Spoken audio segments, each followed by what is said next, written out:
Ambassador Zethkar noticed the empty chairs first. 3 days had passed since the human delegation had occupied their seats in the great council chamber. The polished metal chairs sat silent and cold under the bright lights that illuminated the center of galactic government. At first, no one worried. Humans were known for their strange customs and sudden changes of mind. Perhaps they were having one of their emotional moments. The other species had learned to expect this from the young race that had joined the galactic community only 50 years ago. But as the days turned into weeks, the absence became more troubling. Reports began filtering in from across the galaxy. Human trade ships had stopped arriving at their scheduled ports. Human diplomatic offices had gone dark. Human medical stations that served the Outer Rim worlds had simply shut down without warning. Counselor Rektar of the Hegemony was the first to raise concerns in the formal session. His 4 eyes blinked slowly as he addressed the assembly. My fellow council members, we must discuss the human situation. They have not responded to any communications for 23 standard days. The Velthani representative, a tall being with silver skin and no visible mouth, communicated through the translation system. Perhaps they are having technical difficulties. Their technology has always been unpredictable. But Technical Administrator Yixna from the Combine had been monitoring the communication networks. She stood on her 6 legs and spoke in her clicking language. No technical problems detected. All human vessels and stations are operating normally. They simply do not respond to outside contact. The truth was more shocking than anyone expected. Every human ship, station, and colony across the galaxy had received the same message at the same time. Protocol Omega had been activated. In perfect coordination, hundreds of thousands of humans had begun their withdrawal from galactic civilization. Captain Sarah Chen of the cargo vessel New Hope had received the message while delivering medical supplies to a refugee camp on Kepler Station. She read the simple text twice before understanding what it meant. All personnel return to Sol system immediately. Cease all external operations. Protocol Omega is now active. She looked out at the camp below her ship. Thousands of Zephyrian refugees lived in the temporary shelters. Their planet had been destroyed by a solar flare 3 years ago. The Council had declared their situation economically non-viable and refused to provide permanent housing. Only human ships continued to bring them food and medicine. Sarah activated her ship's communication system. Kepler Station, this is New Hope. I am delivering this month's medical supplies as scheduled. This will be our final delivery. The station controller's voice crackled through the speakers. Final delivery? But the refugees need... I am sorry, Sarah cut him off. Her voice was steady, but sad. Goodbye, Kepler Station. The same scene played out across the galaxy. Dr. Marcus Webb shut down the human-run hospital on Titan's Rest, a mining world where the local species could not afford proper medical care. Engineer Lisa Rodriguez powered down the manufacturing plant that had been producing water purification systems for developing worlds. Ambassador David Kim walked out of his office on Central Station, leaving behind years of careful diplomatic work. None of them explained why they were leaving. They simply left. The last official communication from humanity came from Ambassador Patricia Vance, the chief human representative to the Council. It was broadcast on all diplomatic channels and recorded for the official record. Her message was brief and cold. We will not be party to this. 7 words. That was all. Within 48 hours, every human had disappeared from galactic space. Their ships formed massive convoys that headed toward the Sol system. Space Traffic Control watched in amazement as hundreds of vessels moved in perfect formation toward humanity's home. The Council tried to follow. A diplomatic mission consisting of ships from 5 different species approached the Sol system's edge. They found something that shocked them to their core. The entire system was surrounded by a barrier unlike anything they had seen before. It was not a physical wall or an energy field. Ships that tried to enter simply stopped working. Their engines died, their life support systems failed, and their communication arrays went silent. The ships were not destroyed or damaged. They just stopped. A message played on repeat from somewhere within the barrier. This system is closed. Do not approach. This is your only warning. Commander Thexel of the diplomatic mission tried to send a message through the barrier. Sol Control, this is the Galactic Council diplomatic mission. We demand to speak with your leadership about your violation of galactic law. No response came.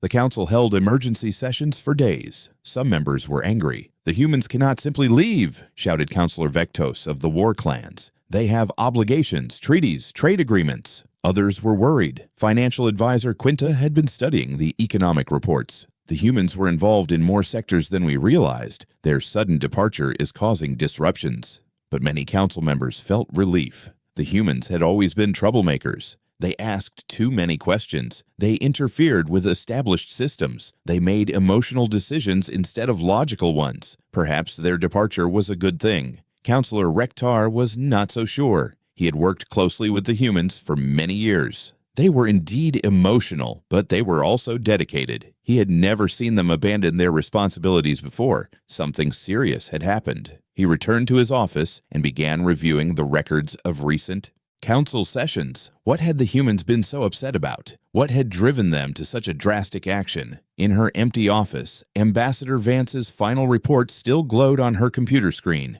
Rektar had not been authorized to read it, but desperate times called for desperate measures. He activated his override codes and opened the file. The report was titled Council Proposal 12847B, Analysis and Human Response. Rektar began to read, and his 4 eyes grew wide with growing horror. He had not known about Proposal 2847B. Most of the council had not known about it. It had been classified at the highest levels. But the humans had found out. As Rektar read the details of what the council had been planning, he understood why the humans had left. More than that, he began to fear what their absence might mean for the galaxy. Outside his office window, the lights of the great station continued to shine. But something fundamental had changed. The humans were gone, and they had taken something important with them, something the galaxy might not survive without. The silence where the humans used to be was growing louder each day. The first sign of trouble came from the Outer Rim territories, far from the gleaming towers of the Council worlds. Dr. Gexon had worked at the medical station on Kepler Station for 15 years. She had always appreciated the human doctors who visited every month, even though she sometimes found their methods strange. "Why do you treat the refugees for free?" she had asked Dr. Webb during his last visit. "They cannot pay. They have no status with the council. It is not economically efficient." Dr. Webb had looked at her with those odd human eyes that showed too much emotion. "Because they are sick and we can help them. That is enough." Now, 3 months after the humans had left, Dr. Gixon understood what he meant. The refugee camps were overflowing with disease. A simple virus that should have been easy to treat had mutated and spread through the crowded shelters. Without the human-supplied medicines and expertise, thousands were dying. "Council Central, this is Kepler Station requesting immediate medical assistance," Dr. Gexon transmitted for the 5th time that week. The response was the same as always. "Kepler Station, medical assistance requires authorization code 77 Alpha. Do affected individuals have legal status and payment verification? They are refugees. They have no status. They are dying. Request denied. Please follow proper procedures." Dr. Gexon shut off the communication system and returned to her overwhelmed medical bay. The humans had never asked for authorization codes. They had just helped. Similar problems were appearing throughout the galaxy. On Minerva 7, the water purification plants that humans had built and maintained had begun failing. The local government sent desperate messages to the council requesting replacement parts and technical expertise. Council's response was to offer a loan with 40% interest and a 20-year payment plan. "But our people will die of thirst before we can pay for this," protested Governor Yildash. "That is unfortunate," replied Economic Advisor Meltar. "But the council cannot provide services without proper financial guarantees." The humans had maintained those water plants for free for 8 years. Trade was also suffering in ways no one had expected. Cargo Captain Zulfin had operated a profitable route between the core worlds for decades. He had never thought much about the human ships that served the outer territories. They operated at a loss, carrying supplies to worlds that could not afford regular shipping rates. Now those worlds were sending desperate messages to anyone who would listen. "Please, we will pay anything for food shipments. Our people are starving."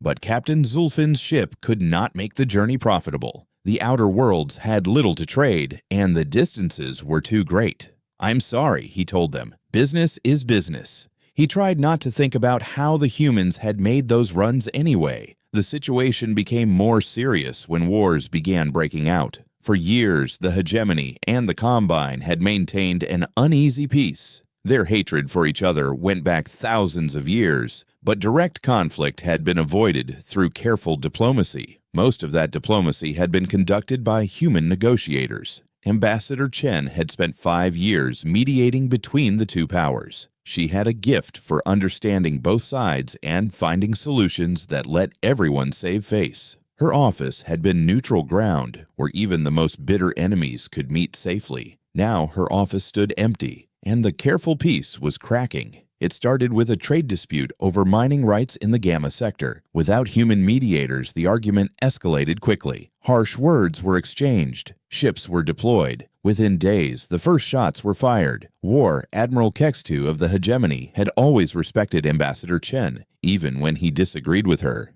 She was naive about the realities of power, he told his staff as they prepared for battle. But she understood honor.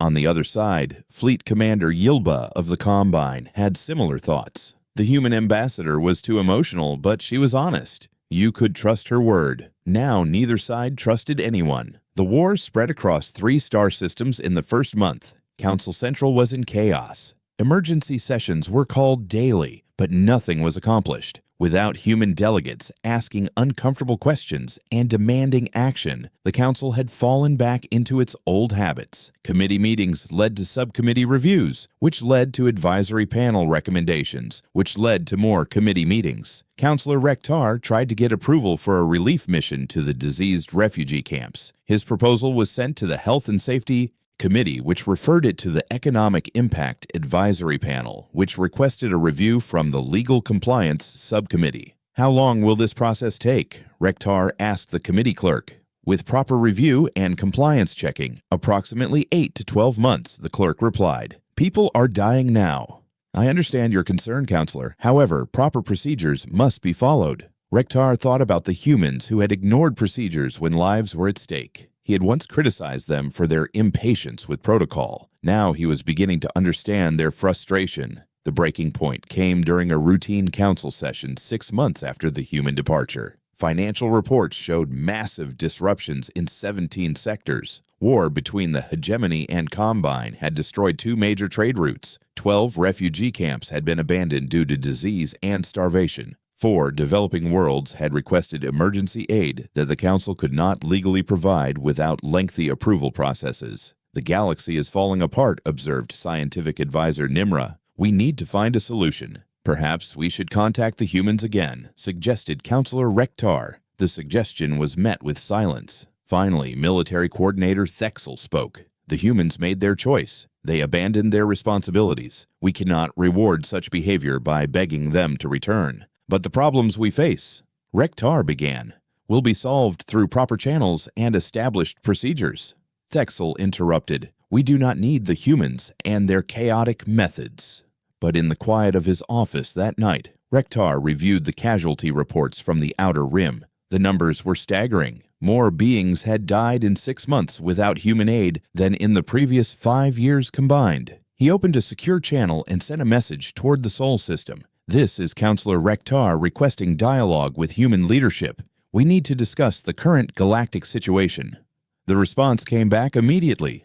Message not deliverable. Destination system closed. Rektar stared at the error message on his screen. The humans were gone and they were not coming back. The galaxy would have to solve its problems without them. He just hoped there would be a galaxy left to save. Councillor Rektar could not sleep. For weeks, he had been investigating why the humans had left so suddenly. The official records told him nothing useful, but he suspected the truth lay in the classified files that only the highest council members could access. Using his emergency powers, Rektar gained access to the restricted archives. What he found there made his blood run cold. Hidden deep in the classified sections was a file marked Protocol 2847B Population Optimization Initiative. The security clearance required was so high that only 12 beings in the galaxy were authorized to read it. The file was also known by another name, the Culling Protocol. Rektar read the document 3 times before he could fully understand what the Council had been planning. The language was careful and clinical, full of terms like economic optimization and resource reallocation.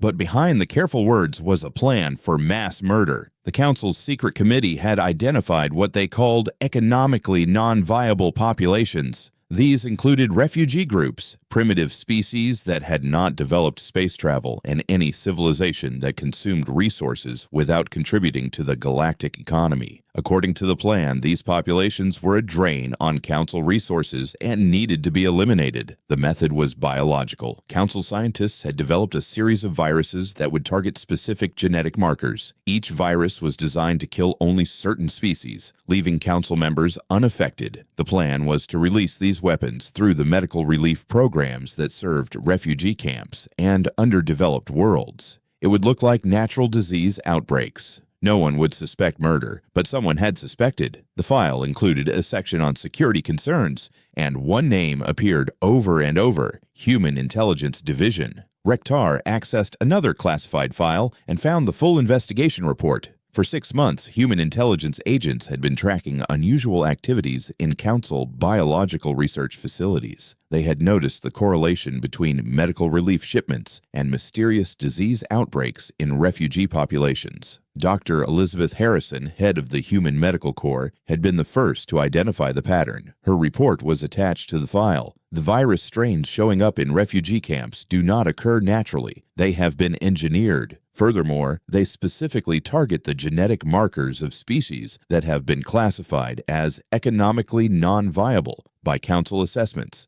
This is not coincidence. This is genocide.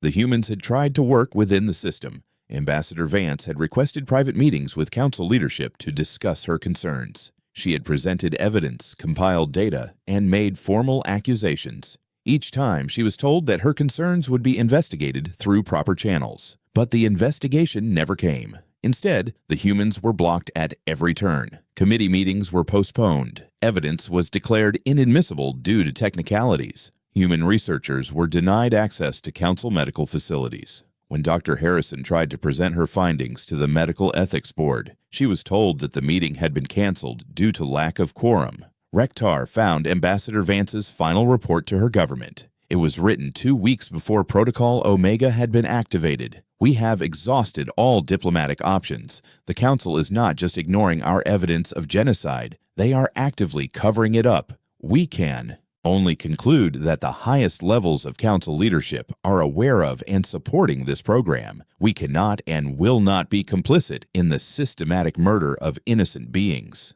The file included transcripts of the humans' last desperate attempts to stop the plan. Colonel James Rodriguez, head of Human Military Intelligence, had requested an emergency session with the Council's Security Committee. His presentation was devastating. Ladies and gentlemen, we have proof that Council medical facilities are being used to develop biological weapons. These weapons are designed to kill specific species while leaving others unharmed. This is the definition of genocidal biological warfare. I am formally requesting that this program be terminated immediately. The Security Committee's response was recorded in the minutes. Colonel Rodriguez's concerns have been noted and will be forwarded to the appropriate subcommittee for review. There was no subcommittee. There was no review. Dr. Harrison had made one final attempt to stop the genocide. She had tried to sabotage the biological weapons program by introducing genetic modifications that would make the viruses harmless. She was caught in the attempt and arrested by Council security forces.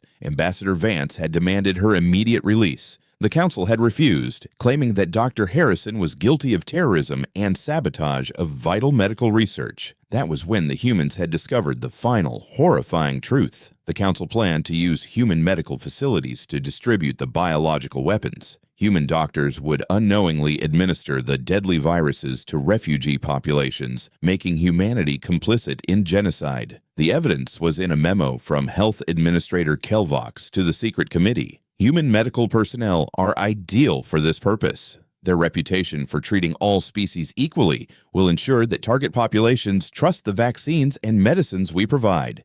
The humans will be our unwitting delivery system. Rektar had to stop reading. He felt sick. The Council had planned to use humanity's compassion as a weapon against the innocent. But the humans had found out. 3 days after Dr. Harrison's arrest, every human in galactic space had received the same message. Protocol Omega was active. All humans were to return to their home system immediately and cease all cooperation with galactic civilization. The humans had chosen exile rather than become part of a genocide. Rektar checked the date on the last document. The biological weapons program had been scheduled to begin implementation 1 week after the humans left. If Protocol Omega had not been activated, millions of beings would already be dead, killed by medicines administered by human doctors who thought they were saving lives. Instead, those intended victims were now safe in human-protected colonies. According to intelligence reports, human ships had been secretly evacuating refugee populations for months before their departure. While the Council was planning murder, the humans had been planning rescue. There was one final document in the file that made Rektar's heart sink. It was a current status report on the biological weapons program. Even without human facilities, the Council was moving forward with the plan. The weapons would be distributed through other medical programs instead. The genocide was still happening. It was just happening without human help.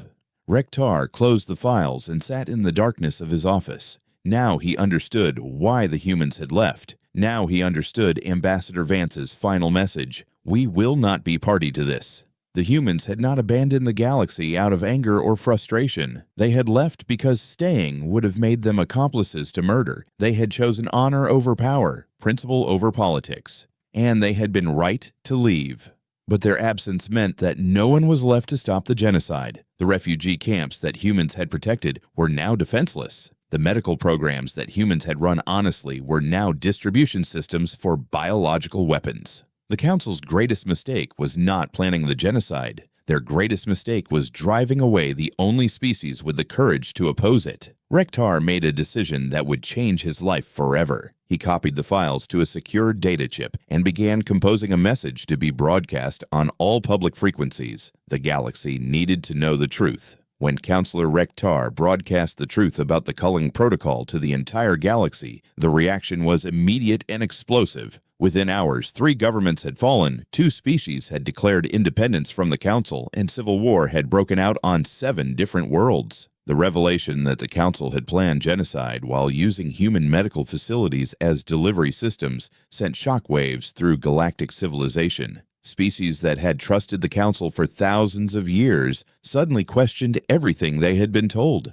But the truth came too late to stop the disasters that were already in motion. The war between the hegemony and the Combine had spread to 12 star systems. Without human peacekeepers to maintain communication between the hostile fleets, every small incident escalated into major battles. Planets that had been neutral for centuries were forced to choose sides or face destruction. Fleet Admiral Kextu commanded the hegemony forces from his flagship above the burning remains of Mining Station Omega-7. His enemy counterpart, Admiral Yilba of the Combine, had launched a surprise attack that killed 80,000 civilians. Under human mediation, such an atrocity might have led to a ceasefire and war crimes tribunal. Without it, Kextu prepared for total retaliation. "Sir," his communications officer reported, "the Combine is requesting a truce to evacuate civilian populations from the target zones." Kextu's 4 eyes glowed with rage. "They showed no mercy to our civilians. Deny their request and proceed with planetary bombardment." The planet Kepler 442b had been home to 3 million beings before the Combine fleet arrived. By the end of the day, it was a glowing radioactive wasteland. Admiral Yilba received the news aboard her command ship. Her species did not show emotion the way humans did, but her crew could sense her cold fury. "The hegemony has chosen total war," she announced. "We will respond in kind. Target their agricultural worlds. If they want to be barbarians, they can starve like barbarians." The war that humans might have stopped with patient diplomacy became a spiral of atrocities that neither side could control. Meanwhile, the Council's biological weapons program was failing in spectacular fashion. Without human medical infrastructure to distribute the weapons, the Council had tried to use their own facilities, but they had underestimated how much they depended on human expertise. Dr. Melvox had been one of the lead scientists on the genocide program. She had designed viruses that were supposed to target specific genetic markers. But when the weapons were deployed without human quality control systems, everything went wrong. The first outbreak occurred on Titan Station, where Council forces had tried to eliminate a group of Zephyrian refugees. The virus was supposed to kill only Zephyrians. Instead, it mutated within hours and began spreading to other species. Containment has failed, Dr. Melvox reported to the emergency committee. The virus has jumped to at least 6 different species. It is adapting faster than our models predicted. Health Administrator Kelvox was panicking. But the humans said their quality control systems were unnecessary. They said our facilities were adequate. The humans lied to protect their own interests, Dr. Melvox replied. Or perhaps they knew more about viral behavior than they told us.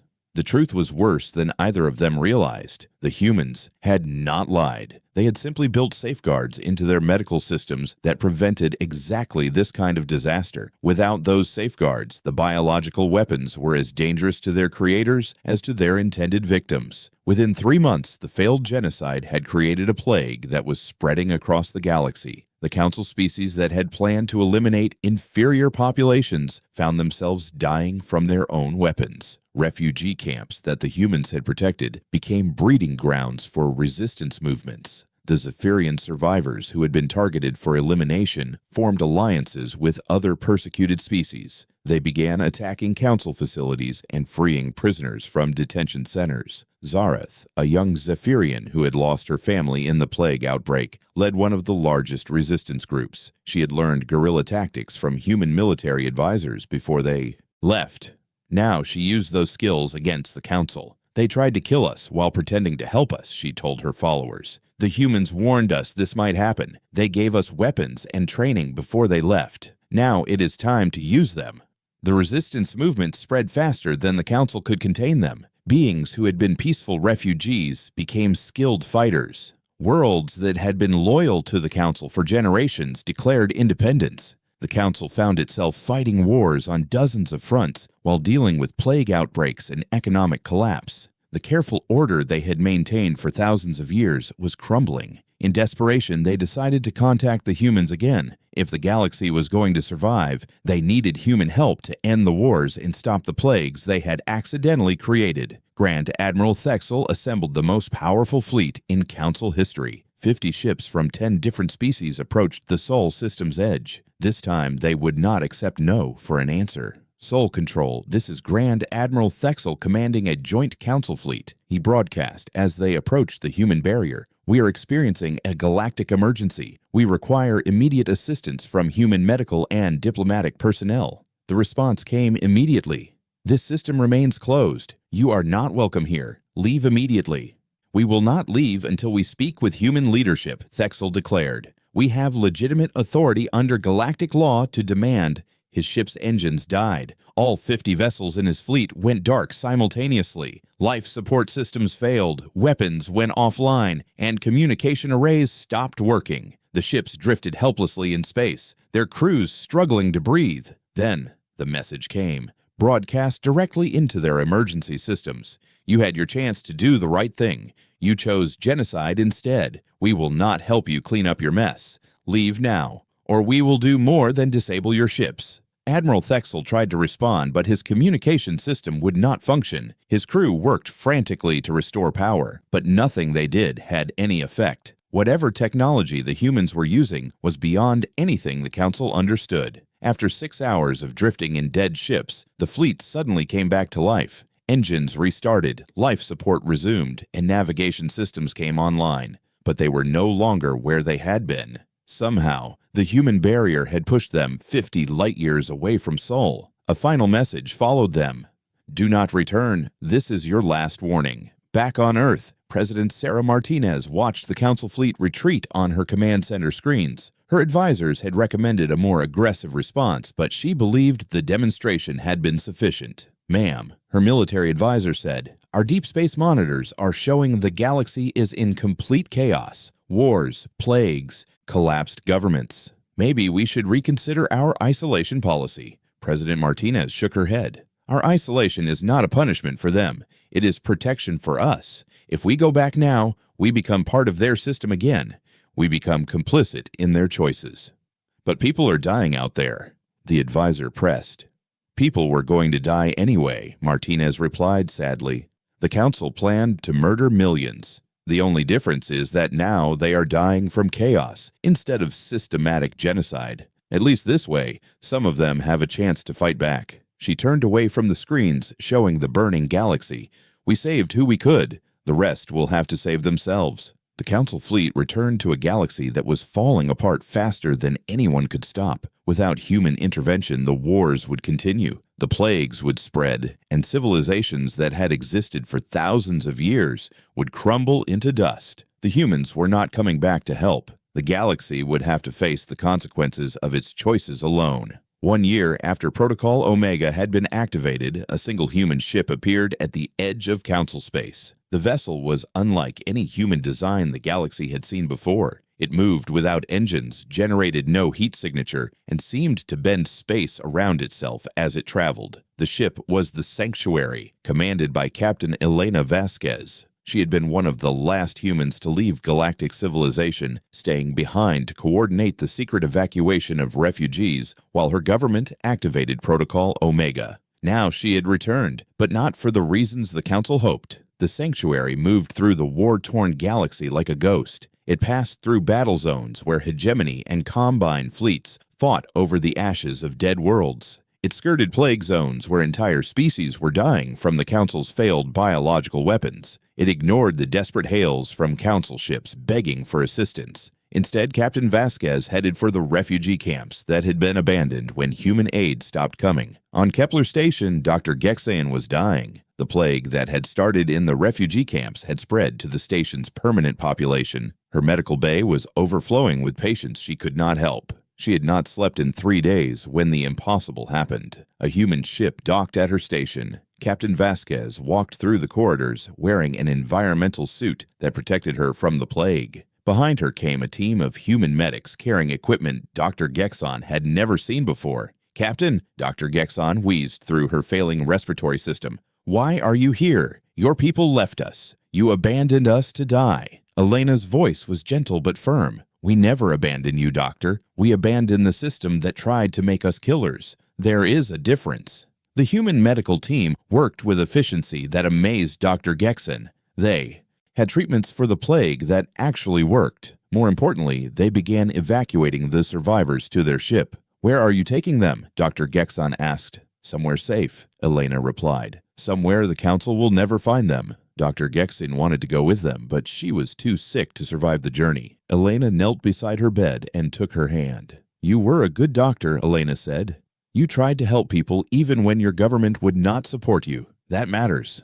Dr. Gexon died peacefully as the human ship departed with 3,000 refugees aboard. The same scene played out across the galaxy. The Sanctuary appeared at dying colonies, failing space stations, and abandoned outposts. Each time, Captain Vasquez and her crew rescued the survivors and disappeared before Council forces could respond. But the Council was tracking the ship's movements. They knew it would eventually have to return to resupply or refuel. When it did, they would be waiting. The ambush came at Mining Station Alpha 7, a remote outpost where a group of Zephyrian children had been hiding since their parents died in the plague. Council forces surrounded the station just as the Sanctuary finished loading the young refugees. Admiral Thexel commanded the fleet personally. He opened a communication channel to the human ship.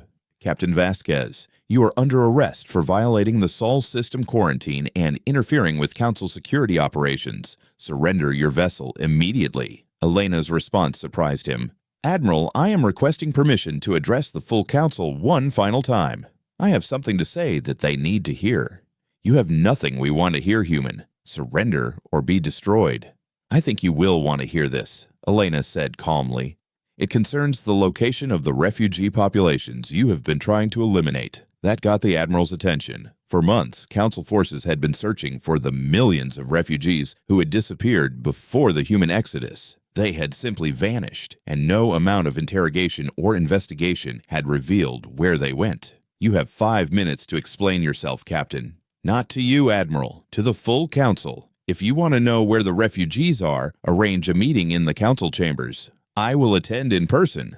Admiral Thexel could hardly believe what he was hearing. The human was willing to walk into the heart of Council territory. It had to be a trap, but he could not see how it would work. 3 days later, Captain Elena Vasquez stood alone in the Great Council Chamber. The seats that her people had once occupied were still empty, but every other chair was filled. Representatives from across the galaxy had come to hear what the human had to say. Elena wore her captain's uniform with the insignia of the Human Refugee Protection Fleet. The council members had never heard of such an organization.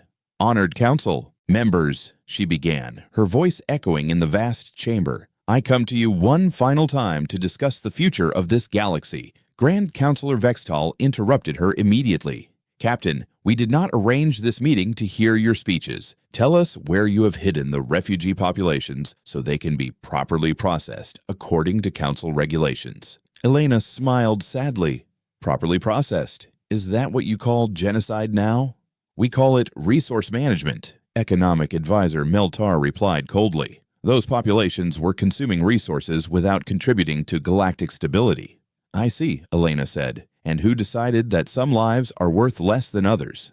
"The Council decides what is best for the galaxy," Military Coordinator Thexel declared. "It has always been this way." Elena walked slowly around the chamber, looking at each council member as she spoke. "When we joined this council 50 years ago, we thought we were joining a civilization dedicated to peace and prosperity for all thinking beings. We were wrong."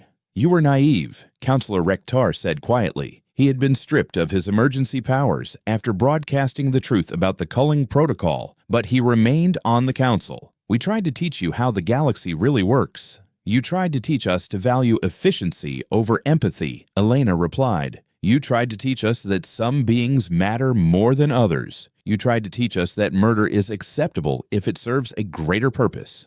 She stopped walking and faced the entire assembly. "We refuse to learn those lessons." "And where has your refusal led?" demanded Health Administrator Kelvox. "Wars rage across the galaxy. Plagues spread unchecked. Entire worlds are dying. This is the result of your idealism." Elena's expression hardened. "Those wars started because you valued control over justice. Those plagues exist because you tried to commit genocide with weapons you did not understand. Those worlds are dying because you chose to be efficient killers instead of effective healers." "We offered you partnership in creating a stable galactic order," Grand Counselor Vextal said. "You chose to abandon your responsibilities." "We chose not to be accomplices to mass murder," Elena shot back. "You plan to use our medical facilities to distribute biological weapons. You plan to make us unknowing participants in genocide. Did you really think we would agree to that?" The chamber fell silent. Even council members who had not known about the culling protocol felt the weight of the accusation. Elena continued, her voice growing stronger. "You had everything we dreamed of when we first looked at the stars. Unity among different species. Technology that could end suffering. The power to create paradise among the worlds. Instead, you chose to be executioners." "Where are the refugees?" Admiral Thexel demanded, unwilling to listen to more accusations. Elena smiled for the first time since entering the chamber. "Safe, hidden in places you will never find them. We have been building a new civilization while you have been destroying this one. We have colonies in dimensions you cannot reach, powered by technologies you cannot understand, protected by principles you cannot accept." She activated a holographic display that showed images of beautiful worlds where different species live together in peace. "Every being you tried to eliminate is now under human protection. They are building lives free from your resource calculations and efficiency requirements." "Impossible," Scientific Advisor Nimra whispered. "We would have detected such large-scale colonization efforts." "You detected what we wanted you to detect," Elena replied. "While you were planning genocide, we were planning salvation." Grand Counselor Vextal stood up, his patience exhausted. "Enough speeches, Captain. Will you return the refugee populations to Council authority or not?" Elena looked at him with something that might have been pity.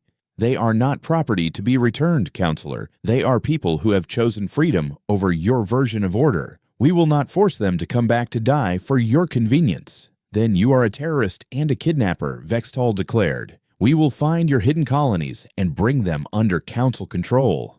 Elena shook her head slowly. "You still do not understand. This is not about hidden colonies or secret technologies. This is about the choice between two different kinds of civilization. You chose to build yours on the bones of those you considered inferior. We chose to build ours on the principle that every thinking being has value. She began walking toward the exit. Your galaxy is dying because you killed its soul. We will not help you resurrect something that was evil from the beginning. Wait, Counselor Rektar called out. What if we change? What if we reform the system? Elena paused at the chamber doors. Counselor, some choices cannot be undone. You had every opportunity to choose differently. You had evidence of genocide and chose to ignore it. You had peaceful alternatives and chose war. You had the chance to build something beautiful and chose to create an efficient killing machine instead. She turned back to face the assembly one final time. We tried to work with you. We tried to change you from within. We failed. Now we will build something better without you. You cannot survive alone in the galaxy, Military Coordinator Thexel warned. You will need trade, resources, protection. We have everything we need, Elena replied. And unlike you, we have something more valuable than resources or protection. We have a clear conscience. Captain Vasquez left the council chamber and walked back to her ship. As the sanctuary departed council space, she transmitted a final message on all frequencies.